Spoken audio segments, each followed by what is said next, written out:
بچپن میں چھوٹے سے تھے کہ والد انتقال کر گئے. یتیمی میں پرورش پائی جناب بلال نے، یتیمی میں. اور پھر دو بہنیں، ایک والدہ، ایک بھائی. حضرت بلال حبشی کا یہ خاندان مکے میں بکتا بکاتا کسی طرح عبداللہ بن جدعان کے پاس پہنچ گیا. بڑا پکا کافر تھا، بڑا پکا. ذرا اسلام کی روشنی چمکی نہ تھوڑی سی. حضرت ابوبکر صدیق رضی اللہ تعالیٰ عنہ اس رستے سے گزرتے تھے. اس رستے میں حضرت بلال کام کاج کیا کرتے تھے، بڑے محنت، بڑے جفاکش، بڑے ہمت والے. حضرت صدیق اکبر نے ایک دن روک کے کہا، بلال کب تک تو اتنے خداؤں کو پوجتا رہے گا؟ کب تک تو اتنے خداؤں کو پوجے گا، جگہ جگہ ماتھا ٹیکے گا؟ یہ تجھے کبھی غلامی سے آزاد نہیں کریں گے. میں تجھے ایک دروازہ بتلاتا ہوں، اگر تو اس دروازے پہ آئے گا تو وہ تجھے مکے کی گلی سے اٹھا کے کعبے کی چھت پہ کھڑا کر دیں گے. گلی ہے میرے پاس. دامن مصطفیٰ سے جو بھی لپٹا وہ یگانہ ہو گیا، جس کے حضور ہو گئے اس کا زمانہ ہو گیا. حضرت بلال حبشی رضی اللہ تعالیٰ عنہ کو بات بتلائی. سلیم الفطرت آدمی تھے، سنجیدہ آدمی تھے، اچھا مزاج رکھتے تھے، فہم و فراست رکھتے تھے. جناب بلال نے کلمہ پڑھ لیا. کلمہ پڑھ کے نا تو سب لوگوں نے کہا، بہت سارے لوگوں نے اپنا اسلام چھپا کے رکھا ہوا تھا. دو واقعات ایسے ہوئے کہ حضرت بلال کا اسلام ظاہر ہو گیا. کسی کام سے بت خانے بھیجا عبداللہ ابن جدعان نے. بت خانے گئے تو لگے ہوئے تھے بت، کتار اندر کتار، بتوں کی کتاریں بنی ہوئی تھی. حضرت بلال نے مٹی اٹھائی اور بتوں کے منہ پہ مار کے کہنے لگے، جو اپنا چہرہ صاف نہیں کر سکتے وہ کسی کو نفع نقصان کیا پہنچائیں گے.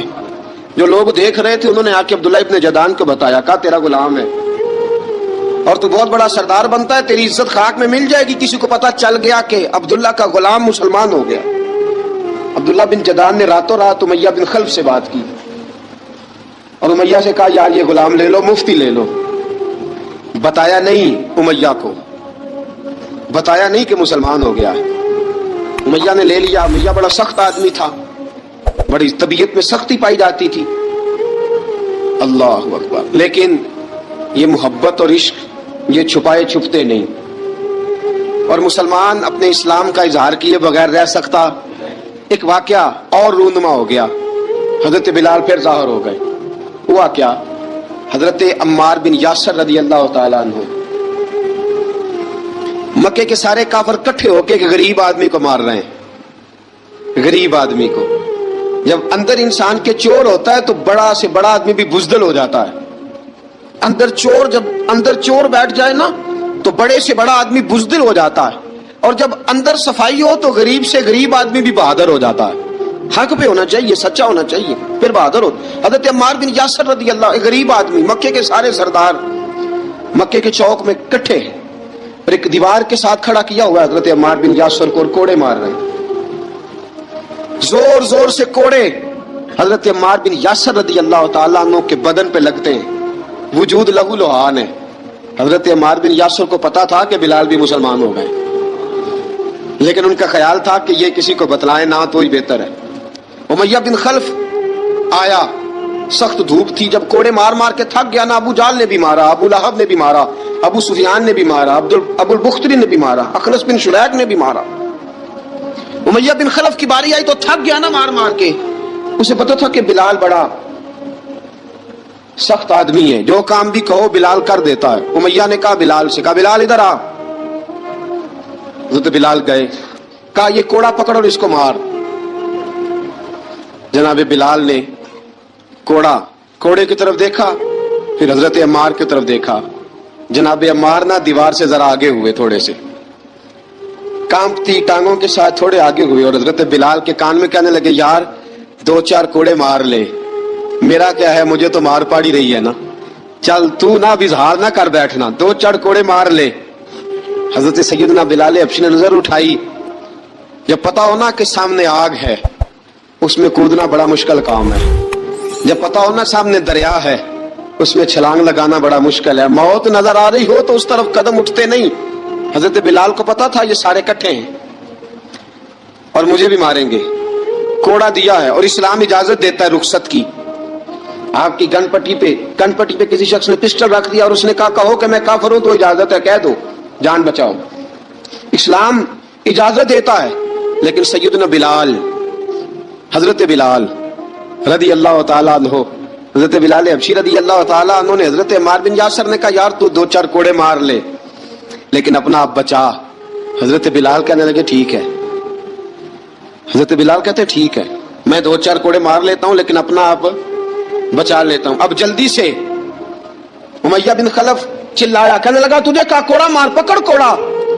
حضرت بلال نے کوڑا ہاتھ میں لیا، ایک دفعہ امیہ کی طرف دیکھا، پھر ابو جہل کی طرف دیکھا، پھر ابو لہب کی طرف دیکھا، سارے کافروں پہ نظر دوڑائی، اور پھر عمار بن یاسر کی طرف دیکھا، کہا عمار تو مار کھا سکتا ہے تو میں نہیں کھا سکتا، عمار تو تیرے وجود پہ زخم لگ سکتے ہیں تو میرے پہ نہیں لگ سکتے، عمار جس خدا کا تو کلمہ پڑھتا ہے اسی کا میں پڑھتا ہوں، اور جس زلفوں کا تو قیدی ہے میں بھی اسی محمد عربی کی زلفوں کا قیدی ہوں۔ اب دیکھ ذرا مل کے مار کھانے میں کیا مزہ ہے، ذرا دیکھتے ہیں ذرا اکٹھے ہو کے ظلم سہنے میں کیا لطف آتا ہے۔ حضرت سیدنا بلال حبشی نے زور زور سے کوڑا گھمایا، اعلان بغاوت ہونے لگا ہے، بلال آنے لگے ہیں میدان عمل میں، جناب بلال نے زور زور سے کوڑا گھمایا اور گھما کے دور پھینکا، اور امیہ کی طرف دیکھ کے کہنے لگے یہ عمار اکیلا نہیں، اسے تنہا نہ سمجھنا، یہ اکیلا مار نہیں کھائے گا، اشہد ان لا الہ الا اللہ واشہد ان محمدن عبدہ ورسولہ۔ فرمایا تیاری کر کے نکلو، اب عمار اکیلا مار نہیں کھایا کرے گا، جب عمار مار کھائے گا تو اس کے ساتھ حصہ داری کرنے بلال بھی آیا کرے گا۔ حضرت بلال میدان عمل میں، اب کافروں پہ سناٹا چھا گیا، بلال تیری جرت، تیری یہ ہمت، تو انکار کرے، تیرا یہ چارہ، تیرے منہ سے یہ لفظ نکلے، ان الذین قالوا ربنا اللہ ثم استقاموا تتنزل علیہم الملائکہ الا تخافوا ولا تحزنوا وابشروا بالجنۃ التی کنتم توعدون۔ رب فرماتا ہے تم کہو میں نے اللہ کو مان لیا، رب کو مان کر پھر ڈٹ جانا، تمہاری دنیا مدد کرے نہ کرے اللہ تمہاری مدد کے لیے فرشتوں کا نزول فرما دے گا، لوگ مدد کرے نہ کرے اللہ کے فرشتے تمہاری مدد کریں گے۔ جناب سیدنا بلال نے اعلان کر دیا میں نہیں ماروں گا، ادھر آ ستمگر ہنر آزمائیں، تو تیر آزما ہم جگر آزمائیں۔ فرمایا کر لو تیاری، آ جاؤ۔ اب وہ سارے نا، کیونکہ سب سے سخت مشہور تھا نا امیہ، اب سارے دیکھنے لگے امیہ کی طرف، امیہ کو اب اسے سمجھ نہیں آ رہی میں کیا کروں۔ بلال نے تو کبھی نہ کی نہیں، تو جو کہتے تھے کر گزرتا تھا، یہ عجیب معاملہ ہے۔ کہنے لگا بلال تجھے پتا ہے تو کیا کر رہا ہے، تو نے جذبات میں آ کے اعلان تو کر دیا، تجھے اس کا پتا ہے؟ جناب بلال حبشی رضی اللہ تعالیٰ عنہ فرمانے لگے مجھے پتا ہے تو مجھے مارے گا، مجھے پتا ہے مجھے سزائیں دے گا، مجھے سارا پتا ہے، لیکن عقل کو تنقید سے فرصت نہیں، عشق پر ایمان کی بنیاد رکھ۔ فرمایا میں نے عقل کے گھوڑے دوڑانے چھوڑ دیے ہیں، بس کلمہ جو پڑھ لیا، جب اعلان جو کر لیا ہے، جب محبت جو کی، تو اب اس میں کسی قسم کی مصلحت کی اجازت نہیں۔ اقبال کہتا ہے کہ پختہ ہوتی ہے اگر مصلحت اندیش ہو عقل، عشق ہو مصلحت اندیش تو ہے خام ابھی، اور بے خطر کود پڑا آتش نمرود میں عشق، عقل تھی محو تماشائے لبے بام ابھی۔ فرمایا عقل پختہ ہوتی ہے اگر سوچا جائے، عشق کے معاملے میں سوچا جائے تو عشق کمزور ہوتا ہے، وہاں سوچنے سمجھنے کی اجازت ہوتی نہیں۔ سوچنا سمجھنا تھا کلمہ پڑھنے سے پہلے، اب تو پڑھ لیا، اب سوچنے کا نہیں، اب عمل کرنے کا وقت ہے۔ اب جناب بلال پر سختی شروع ہوئی، مارنا شروع ہوئے۔ کس کس انداز میں مارا؟ لوہے کی سلاخیں پہنا کر عرب کی تپتی ہوئی ریت پہ لٹا دیا۔ جب لوہا گرم ہوتا، سلاخیں گرم ہوتی، وہ وجود کو لگتی، پہلے خاموش رہتے، پہلے علامہ ندوی نے لکھا پہلے چپ رہتے، پہلے احد احد نہیں کہتے تھے، پہلے احد احد نہیں کہتے، جب تکلیف بڑھ جاتی نا تو پھر زبان سے نکلتا احد احد احد، وہ وحدہ لا شریک ہے، وہ وحدہ لا شریک ہے۔ جب تکلیف بڑھتی پھر امیہ کیا کرتا؟ پھر امیہ حضرت بلال رضی اللہ تعالیٰ عنہ کے گلے میں رسی ڈالتا اور مکے کے اوباش لڑکوں کے ہاتھ میں دیتا۔ مکے کی گلیوں میں کبھی کسی پاگل کو آپ گزرتے دیکھو نا، لڑکے اسے چھیڑ رہے ہوں، آپ کو پتا ہے وہ پاگل ہے، اس نے زیادتی بھی کی ہے، لڑکے چھیڑتے ہوں تو بزرگ اور سیانے لوگ منع کرتے، کہتے ہیں بدتمیزوں نہ کرو، وہ تو بیچارہ دیوانہ ہے، وہ تو پاگل ہے۔ مکے کی گلیوں میں حضرت بلال جب گلے میں رسی ڈال کے، ذرا دوستوں خیال تو کرو،